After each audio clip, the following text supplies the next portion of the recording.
At the Spitfire Factory, Alex is starting work on the job he's been looking forward to from the start, assembling the Greek Spitfire's instrument panel.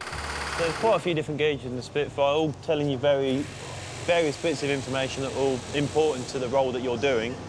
And so the one I've got here is a voltmeter. It literally just tells you how much voltage is in the aircraft's battery. The wire on the positive, the wire on the negative. Oh, wow.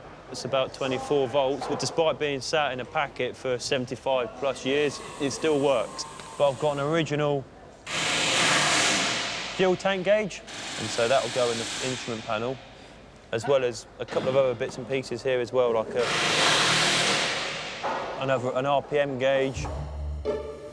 Inside the cockpit of a Spitfire, there are over 50 different gauges and switches, all needing their own connections to the aircraft's electrical, hydraulic and pneumatic systems. Installing them all is a very delicate process. I want to be careful not to kick and scratch everything. First we got the RPM gauge will sit up here, and I've got to make some spaces so it sits at the right level, but it should be flush with the front of the gauge, the front of the panel like that. That's quite an important gauge, so it sits quite high up in the pilot's face. In here is another panel that's on spring mounts, so that the instruments in there are very fragile, they don't get damaged. So RPM gauge there, and then below there goes the boost gauge, like that, which will sit about there.